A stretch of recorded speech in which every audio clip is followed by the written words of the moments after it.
kuhangaisha katika parokia. Tumsifu Yesu Kristo. Unangaitika kwa kuzunika. Tumsifu Yesu Kristo.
Tukutane tena mwaka kesho kwenye kongamano kubwa la namna hii.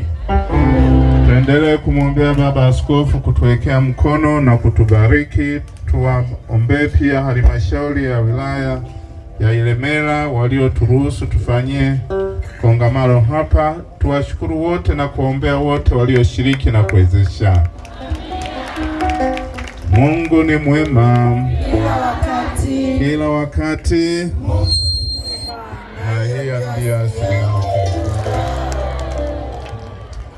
Basi tusindikizwe na sala ya kumwomba mama yetu mpendwa Bikira Maria ili kusudi awezeshe kufika salama kwa maombezi yake matukufu. Tunakimbilia ulinzi wako, mzazi mtakatifu wa Mungu. Usitunyime tukiomba katika shida zetu. Utuokoe siku zote kila tuingiapo hatarini. Ewe Bikira mtukufu na mwenye baraka. Amen. Roho za waamini marehemu wapate rehema kwa Mungu, wapumzike kwa amani. Amina.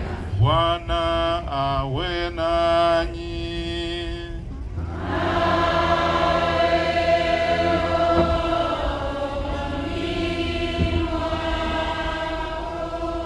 Awabariki na kuwalinda Mungu Mwenyezi, Baba na Mwana na Roho Mtakatifu.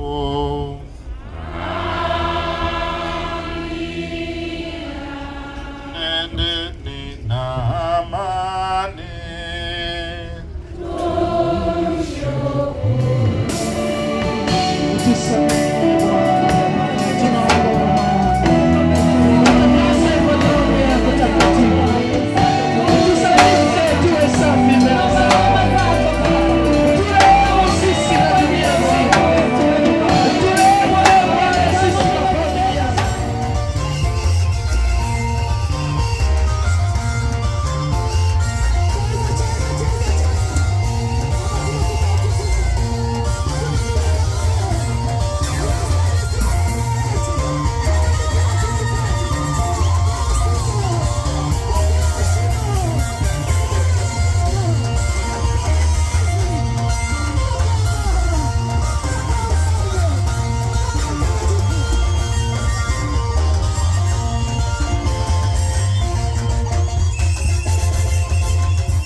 miguu yako, chukua hatua, sogea mbele ili tuweze kufungua kipindi chetu kwa siku ya leo. Chukua hatua mahali ulipo, upige hatua, usogee mbele kwa furaha na kwa neema yake Mungu. Unaweza ukamnyanyua jirani yako ukamwambia, jirani, tusogee mbele. Ikiwa ni siku yetu ya kwanza, kwa neema yake Mungu ameachilia kibali tena tuweze kuwepo mahali hapa. Chukua hatua, usogee mbele ili uweze kumtukuza Mungu, ikiwa ni siku hii ya kwanza ya kufungua malango ya baraka. Hata kama unajisikia una udhaifu, utuhurumie Bwana, utuhurumie. Wimbe wimbo wa tukufu kwa Mungu.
utalitakasa kanisa lako lote lililo kati ya makabila na mataifa yote kwa fumbo la sikukuu ya Pentekoste.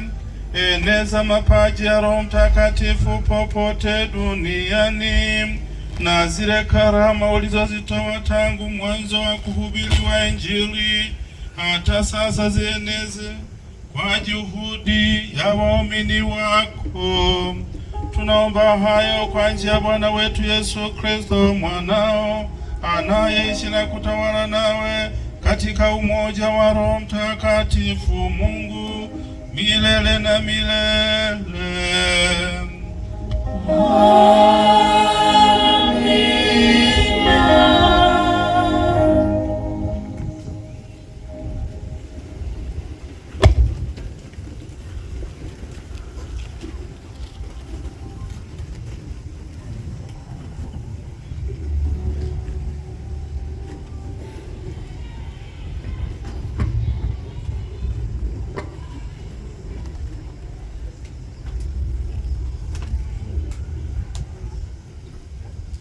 Somo la kitabu cha Matendo ya Mitume. Kitabu kile cha kwanza nalikiandika Teofili, katika habari ya mambo yote aliyoanza Yesu kufanya na kufundisha,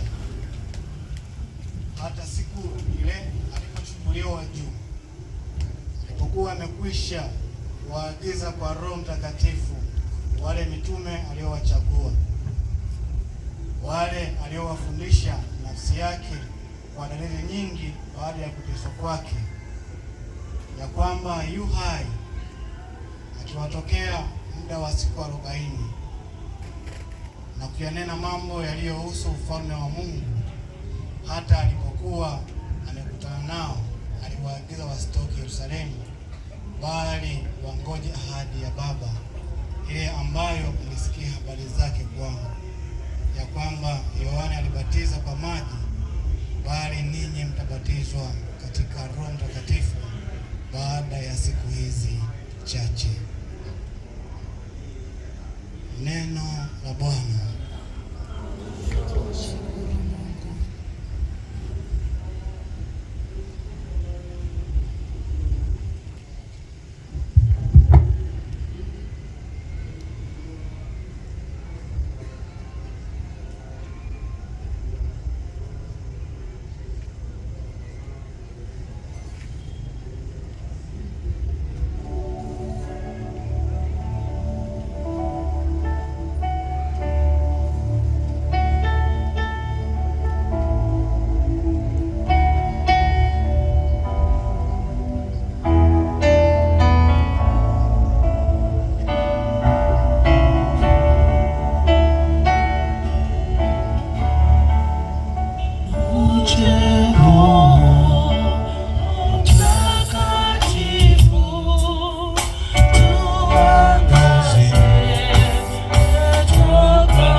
Mtakatifu, uzienee nyoyo za waamini wako, uwatie mapendo yako. Haleluya, haleluya, haleluya,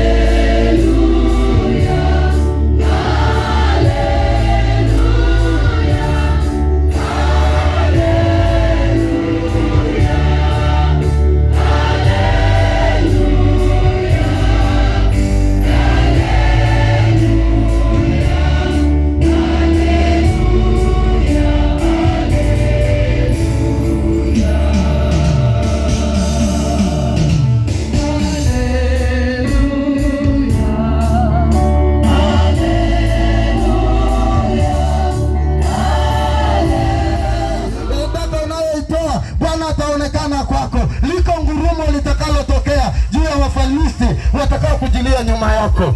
Wale wanaosema tutamkamata, walikukamata miaka iliyopita, lakini sasa tunaenda kuwanyong'onyeza. Zena amina. Manake tunaenda sana, manake tunaenda sisi wenyewe kuonyeshea hivyo ya kwamba nguvu yake Mwenyezi Mungu tulio nayo sio kwamba ni nguvu haba, sio kwamba ni nguvu haba. Huyo tayari alipandia wana wa Israeli, aliwatolea sadaka, na hii sadaka ambayo alitoa kwa ajili ya wana wa Israeli na Tamari. Unajua hakuna jambo jema kama hilo. Unajua hata mimi wakati mwingine nilipokuwa naambiwa, unajua nilikutana na makuhani wenzangu siku moja, wakaniambia Father Valens, nakupasa utoe sadaka.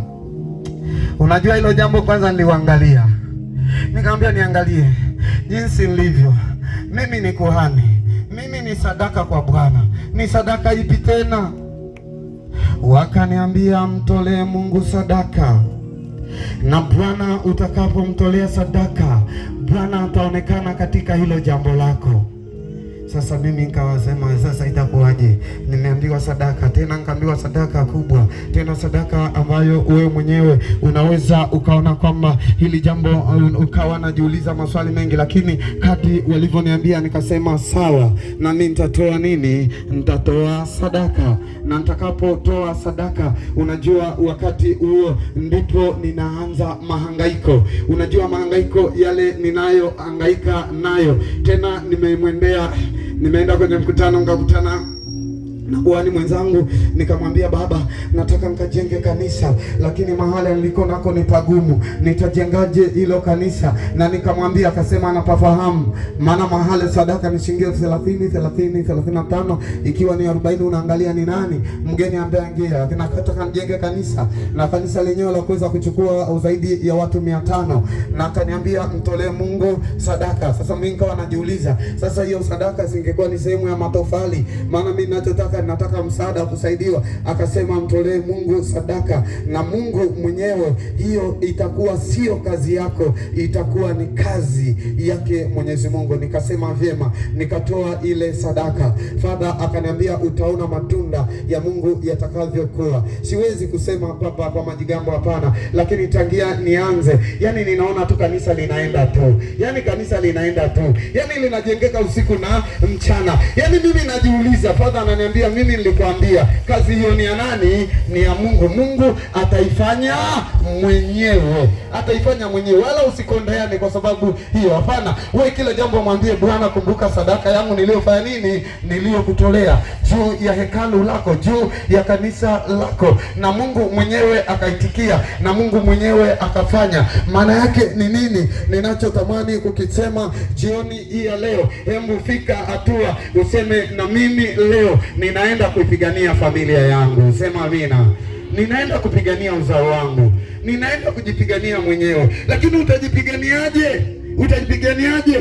Sadaka yako unayotoa ni sadaka ya namna gani? Unajua wakati mwingine tunatoa sadaka, lakini leo tunatoa tofauti, na tofauti yake ni nini? Andika neno hili nzuri kabisa, ya kwamba toa sadaka yenye kulinda mikakati yako. Usifanye jambo lako tu, wakati mwingine fanya pamoja na makumbusho. Uwe na jambo la kumkumbusha Mwenyezi Mungu. Sadaka yenye kulinda malengo yako, sadaka yenye kulinda malengo yako, sadaka yenye kulinda biashara yako. Kumbuka, sio kuwekeza, hiyo ni biashara, ni ulinzi, ni sadaka ya ulinzi ya kukulindia kile chako ambacho unahangaika nacho usiku na mchana. Sadaka ya kulinda ujenzi wako. Una ujenzi wako unahangaika kufanya, wakati mwingine unakaa unajiuliza, kwa nini maisha yangu yanakuwa hivi, nitafanyaje? Toa sadaka ya kulinda hicho ambacho Mwenyezi Mungu mwenyewe anataka akujengee, na Mungu anataka akutendee katika maisha yako, katika maisha yako. Toa sadaka ya kulinda ndoa yako. Linda ndoa yako. Unajua, wakati mwingine unaweza kusema, mume wangu amekuwa na michepuko mingi, mimi hata simwelewi. Lakini je, uliwekeza sadaka ya kulinda ndoa yako? Linda ndoa yako. Liko jambo Mungu analotaka kufanyie, ya kwamba ni sadaka, lakini inalinda jambo katika maisha yako. Sadaka ambayo inalinda uzao wako. Watoto wako wanalindwaje? Watoto wako wanakuaje? Watoto wako unawawekaje?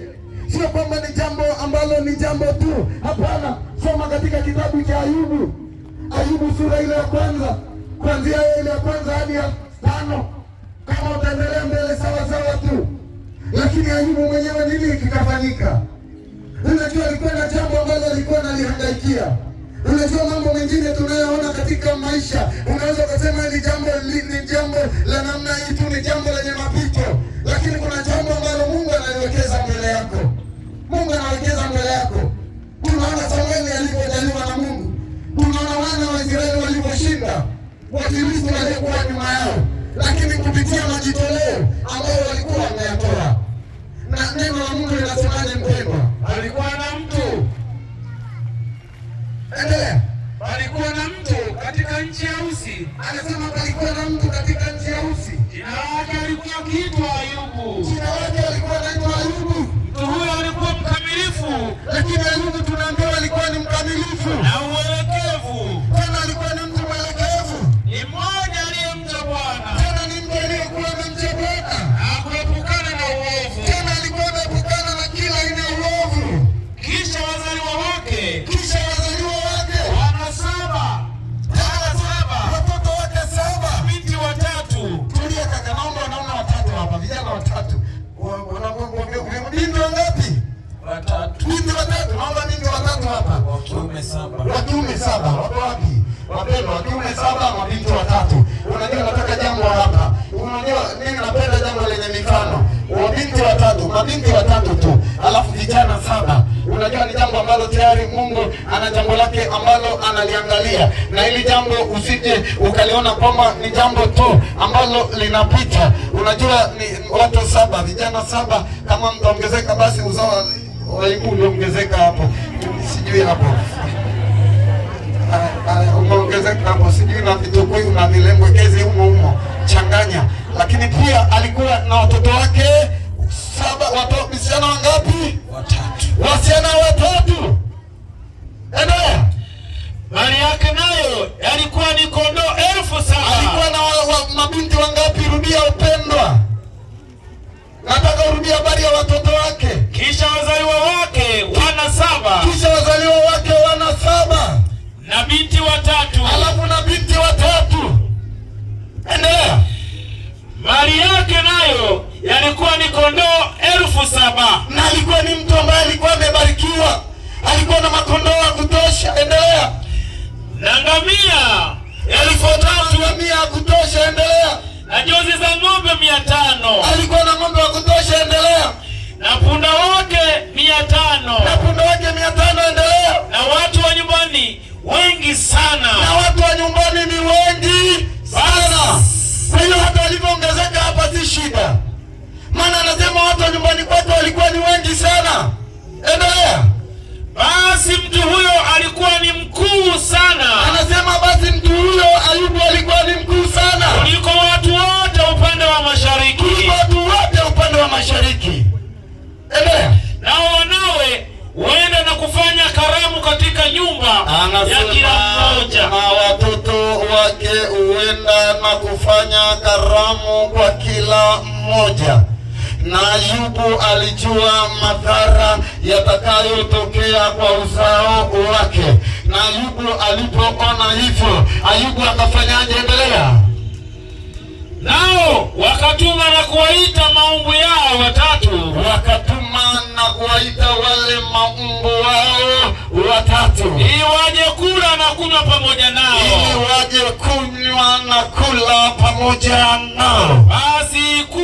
Basi ilikuwa hapo hizo siku za karamu zao zilikuwa zimetimia. Ayubu akatuma kwao, akawatakasa,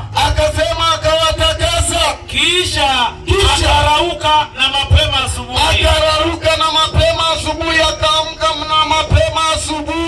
na kusongeza sadaka za kuteketezwa, kama hesabu yao wote ilivyokuwa, hesabu ya watoto wake ilivyokuwa, wa kwanza, wa pili, wa tatu, wa nne, wa tano, wa sita, wa saba, wa nane, wa kenda, wa kumi. Akatoa sadaka kulingana na uzao wake, na anajua hawa watabebwa na ile sadaka ambayo alishakwisha kuitoa kwa watoto wake. Na nini kikaendelea? Kwani Ayubu alisema yamkini kwamba hawa wanangu watafanya dhambi na kumkufuru Mungu, tena watamkufuru Mungu mioyoni mwao. Ndivyo alivyofanya Ayubu siku zote. Maana aliona sadaka yangu itakavyokubalika mbele ya Bwana itawalinda wanangu, licha ya kwamba watafanya maovu. Maana alijua watafanya maovu katika makutano yao, katika kula kwao, katika kunywa kwao. Nini kikaendelea? Ilikuwa siku moja ambayo hao wana wa Mungu walikwenda kujihudhurisha mbele za Bwana. Shetani naye akaenda kati yao. Naye akaenda katikati ya wale watoto. Bwana akamuuliza, umetoka wapi wewe? Ndipo shetani akajibu na kusema, natoka huko kuzunguka duniani. Na katika kutembea huku na huko, kisha Bwana akamuuliza shetani, je, umemwangalia huyo mtumishi wangu Ayubu? Kwa kuwa hapana mmoja aliye kama yeye duniani, mtu mkamilifu na uelekevu, mwenye kumcha Mungu na kuepukana na uovu. Ndipo shetani akamjibu Bwana na kusema, je, huyo Ayubu iwamcha Bwana bure? Wewe humzingira kwa ukingo pande zote. Sema amina. Yani hapo nahitaji amina kubwa, sema amina. Maana shetani alivyokuwa anakuja, alikuwa anajua naenda kuangamiza uzao wa Ayubu, lakini alivyokuja Ayubu alishatolea uzao wake nini? Sadaka. Na Bwana amewawekea ukuta pande zote. Na shetani alivyokuja hakuwaona hawa, aliona yule mtakatifu wa Mungu Ayubu. Maana Ayubu ndiye alionekana. Maana yake nini? Ameupa uzao wake kificho, na adui hakuona uzao wake, kwa sababu ile sadaka ya Bwana ilijengea uzao wake ukuta. Na ndio ninachotamani tukifanye jioni ya leo, sema amina. Yani wewe mwenyewe useme yamkini ninaenda kuiwekea familia yangu ukuta. Watoto wangu wako hapa, hapa Mwanza, wako Dar, wako Singida, wako Mtwara, wako Kigoma, wako Lindi, wako wapi, adui hata wapata. Kwa nini? Sadaka yangu ninayomtolea Bwana atawekea ukuta mahala popote watakapokuwapo. Maanake uzao wako umeulinda. Yani maanake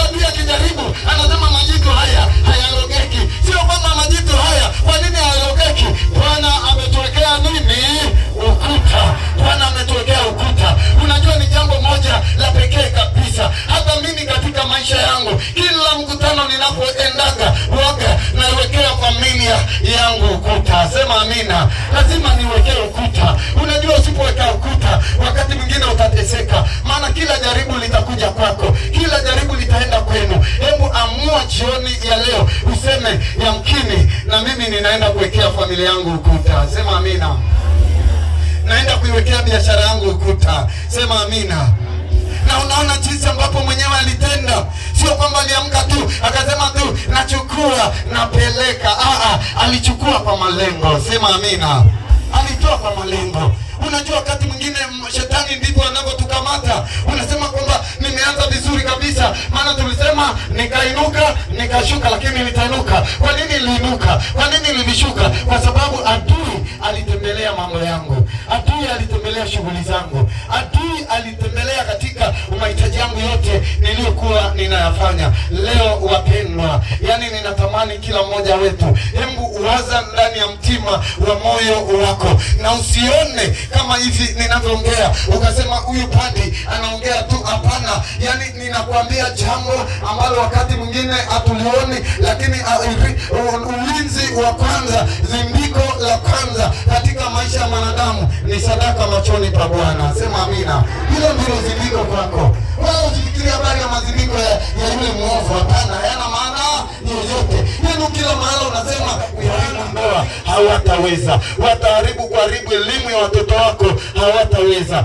Watafika hatua na kufikia ile hatua ya kujiuliza, kwa nini maisha haya yamekuwa hivi? Kwa nini mambo haya yamekuwa hivi? Na ninakwambia kwa sababu inaenda kula kwao. Sema amina. Sio kwamba ili jambo nalisema tu, hapana, linaenda kula kwao. Unaona jinsi watakavyosononeka, jinsi itakavyosononeka. Na unajua ukisema mtu anaweza akasema itakuwaje? Twende kaka yangu, unasemaje? Ezekieli 21:21 kuendelea mbele. Inasema maana mfalme wa Babeli alisimama penye njia panda. Maana mfalme wa Babeli, unajua hao sasa, mimi nakuambia jambo leo. Unajua waganga sasa watahangaika. Sema amina. Wachawi watahangaika juu yako, lakini hawatakupata. Kwa nini? Watasimama katika njia kuu. Si ndio? Endelea mbele yangu mpendwa kusoma. Penye kichwa cha njia hizo mbili. Penye kichwa cha njia hizo mbili. Tulia kaka yangu. Si unajua wachawi walivyo? Wanaenda njia panda. Sema njia panda. Mahali ambapo pana mapishano ya nini? Ya njia. Pale wanajua watapita hivi. Wasipoenda hivi watapanda hivi. Kwa hiyo ndipo shetani anaposimamia. Wakasimama kwenye njia yenye mapando mawili. Unajua mtu anayetafutwa ni wewe. Mtu anayetafutwa ni mimi, ya kwamba nitampataje mtu huyu. Na walivyokuwa wanatafuta nini kikaendelea? Ili atumie uganga. Endelea. Akaitikisa mishale huko na huko. Akaziuliza terafi. Tulia kaka yangu. Alitikisa mishale huko na huko. Ninamtafuta fulani, ninaitafuta hii familia. Hakuna mshale uliotoa kwako. Kwa nini? Tayari kuna ukuta umejiwekea. Sema amina. Yani ile mishale yao yote wala usiangalie. Unajua mishale ya waganga ni mishale ya ajabu. Si unajua mishale yao? Unajua mishale yao sio kama ni mkuki wanatupa. Si anasimama tu, anasema fulani watapiga hawatakupata kamwe kwenye maisha yako. Kwa nini? Kwa sababu kuna jambo ambalo Mwenyezi Mungu mwenyewe amelikamilisha ndani yako. Watasimama kwenye njia ya mapishano au njia ya mapatano. Watahangaika, hawatakupata. Watahangaika familia yako, hawataipata. Watahangaika kuirushia biashara yako mishale, hawataipata. Watahangaikia ndoa yako, hawataipata. Watasema mtu huyu tutamwangushaje? Hawatakuweza. Kwa sababu gani? Kwa sababu Bwana atakuwa amekuwekea ukuta kupitia sadaka yako, kupitia majitoleo yako. Hasa hapo ndipo akaanza kuhangaika. Na mahangaiko yao yakawaje? Endelea ndugu yangu. Akatazama maini. Unajua wakati huo akauliza masera. Akauliza nini? Rudia nyuma. Rafi. materafi. Unajua materafi ni nini? Akauliza terafi. Unajua terafi ni nini? Vibuyu vya kiganga. Unajua wataanza kuuliza, wanaanza kuvichokonoa choko. Tuambie juu ya mtu huyo, hawatakuona kwa jina la Yesu Kristo, wala masirafi yao hayataweza kuona lolote juu yao. Imeanza kula kwao. Sema amina. Maana tayari watahangaika usiku na mchana. Hata watatumia makaniki yao, iwe ni kaniki nyekundu, iwe ni kaniki nyeupe, iwe jini Mwarabu au jini Masai, haijalishi, lakini hawatakupata hata mara moja. Na watahangaika usiku na mchana, na nawasikie sauti hii tu, maana inaenda kula kwao. Sema amina. Yani ule muda wao umekwisha, kwa sababu liko jambo Mungu analoenda kukutendea. Na sio kwamba wakauliza materafi tu, waliona kuuliza materafi haitoshi, wakafanyaje tena? Akayatazama maini. Maana yake watachinja makuko, wanayatazama hawakuoni. Watachinja mbuzi hawakuoni. Watachinja makondoo hawakuoni. Kwa sababu gani? Umetetewa na damu ya kondoo wa mwana wa Mungu. Yesu mwenyewe atakuwa amekutetea. Watahangaika usiku na mchana wakiwa na kutafuta ya kwamba hili jambo limekuaje. Maana yake ni nini? Maana yake tunaenda kuwatia wazimu. Sema amina. Tunaenda kuwatia wazimu. Na ijulikane tu hivyo. Yani hata ukitembea leo usitembee ukaanza kuwa na hofu kwamba itakuwaje. Hapana, umeshakwisha kuwatia wazimu. Sema amina. Na utawatiaje wazimu? Tunamalizia na neno moja. Isaya. Nafikiri Isaya 44. Isaya 44 anzia 24 hadi 25. Neno la Mungu linasemaje? Unajua ili ninakutamkia likakulinde kwenye maisha yako, likakubariki kwenye maisha yako. Na hizi ndio baraka ambazo tayari Mungu anaenda kukushindia kupitia majitoleo yako. Usije ukafikiri nimetoa bure, bali ile jambo ambalo Mwenyezi Mungu anakutendea. Isaya anatuambiaje? Alafu weke tafakari ya moyo wako. Isaya 44 anzia 25 au 24 kwenda mbele. Neno la Mungu linasemaje? Inasema Bwana mkombozi wako, yeye aliyekuumba tumboni asema hivi. Mimi ni Bwana nifanyaye vitu vyote. Nizitandaye mbingu peke yangu. Anasema nizitandaye mbingu peke yangu. Nienezaye nchi. Ni nani aliye pamoja nami? Anasema ni nani aliye pamoja nami? Nitazitengua. Anasema nitazitengua. Nizitenguayo ishara za waongo. Na kuwatia waganga wazimu. Sema amina. Sadaka yako inaenda kuwatia waganga wazimu. Inaenda kuwatia wachawi wazimu. Hata kama ni washirikina wanaenda kulimu uwazimu. Kwa sababu ni sadaka yako unaenda kumtolea Mungu. Amina wapendwa. Hebu inamisha kichwa chako kidogo. Hebu tafakari ya kwamba ni jambo gani. Kakaeni mtafakari kwa undani. Tafakari dakika moja tu. Hebu mwambie Mungu ni jambo gani unalotamani nikalitende jioni ya leo.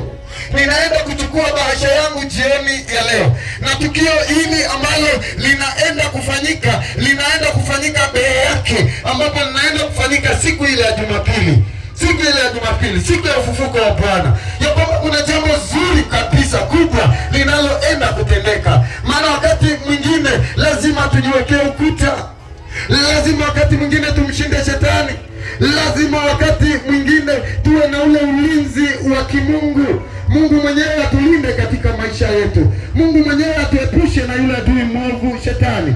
Mungu mwenyewe atushindie majaribu, ashindie familia zetu majaribu, ashindie biashara zetu, ashindie mifugo yetu, ashindie afya zetu. Hata afya yako Mwenyezi Mungu aishindie, na yote italingana na jinsi ambavyo moyo wako mwenyewe utakugusa jinsi ulivyo. Ayubu tunaona alivyofanya, aliwatolea watoto wake wote sadaka, alitolea uzao wake. Tunamwona Samueli alitolea taifa lake la wana wa Israeli, na Mungu akawashindia vita vyote vya Wafilisti waliokuwa wanawajilia. Lakini tumemwona Tobia, hata jinsi ambavyo sadaka inavyokuepusha na umauti, inavyokuondosha katika maisha yako, sadaka jinsi inavyokuzuilia mishale yote ya yule adui mwovu Shetani. Hebu pendwa, katika jioni ya leo, chukua bahasha yako, na bahasha yako unayoichukua, hebu ukaitamkie na ukamwambie Mungu, ninatoa sadaka hii. Vyangu vingi vimekuwa vinaharibika, vyangu vingi vimekuwa vinaangamia. Kumbe ni kwa sababu ya ule uharibifu wa yule mwovu, ni kwa sababu ya mapando ya yule mwovu. Nataka sadaka yangu ikang'oe mizizi yote aliyoipandikiza yule mwovu katika maisha yangu. Sadaka yangu ikaniwekea ulinzi katika maisha yangu, ikapiganie uzao wangu, ikapiganie watoto wangu, ikapiganie wajukuu wangu, ikapiganie vilembe na vilembekezi wote, kama Mwenyezi Mungu alivyofanya, alivyowatendea wengine. Na tayari tunaleta bahasha, alafu zile bahasha zinabarikiwa. Kuhani wa makuhani wa Mungu wapo, zile bahasha zinabarikiwa, na kwa kadri utakavyokuja kumtolea Mungu sadaka yako, ndipo utakapopokea na bahasha. Bahasha utazipokelea hapa mbele, na mtu wa Mungu mpe bahasha iliyobarikiwa. Dada, hizo bahasha hazijabarikiwa, yaani natamani kwanza zibarikiwe. Hicho kisakramenti ambacho mtu anaenda kutembea nacho. Kwa hiyo tunakitoa tukijua ya kwamba anaenda kuvuna kilicho chema, anaenda kutengeneza ulinzi wa kutosha, na anaenda kumtolea Mungu. Iwe ni kuku, iwe ni ng'ombe, iwe ni fedha, iwe ni chochote ambacho unamtolea Mwenyezi Mungu, na Mungu ataenda kukikamilisha na kusudi lako. Mungu ataendelea kulipalilia yako yote ya kila siku. Mpendwa, chukua sadaka yako sasa. Baba ameshabariki bahasha hizo, chukua sadaka yako. Hiyo sadaka yako itamkie kabisa. Ushamwambia Mwenyezi Mungu juu ya familia yako, unafahamu uzao wako. Cheza mchezo aliocheza Ayubu wa kukomboa uzao wake, wa kukomboa familia yake na kuacha hata mara moja. Na kadri ambavyo tutafanya, na kila mmoja atachukua kwa kadri ya uweza wake, na kadri anavyoomba Mwenyezi Mungu apate kumtendea katika maisha. Dada, tunatoa, watu watakuja wakati wanatoa sadaka. Kwa hiyo wanaotoa bahasha turudi nyuma. Ina maana watu wanatoa sadaka, anapokea bahasha yake. Hata kama huna cha kumtolea Mungu, basi njoo tu upokee hicho ambacho Mwenyezi Mungu anaenda kukufanyia, andalio la pekee kabisa la siku hizo za ukombozi, siku za kumuondoa aliyepandikiza mapando katika maisha yako. Simama kwa miguu yako na sadaka ya mkono wako inua juu, ili basi iweze kupata baraka zake Mwenyezi Mungu. Na wakati wimbo unapoimbwa, unakuja kwa moyo mmoja kabisa, ukijua alichokifanya Isa, alichokifanya Samueli, hata mimi ninaenda kukifanya jioni ya leo. Mungu Baba Mwenyezi, tunakusihi kwa wema wako mkuu. Tazama sadaka za watumishi wako hawa, mikono yao hii walioinua juu, waliokubebea sadaka iliyo njema. Ubariki sadaka zao, ubariki na mikono yao iliyowabebea uheri wa siku nyingi katika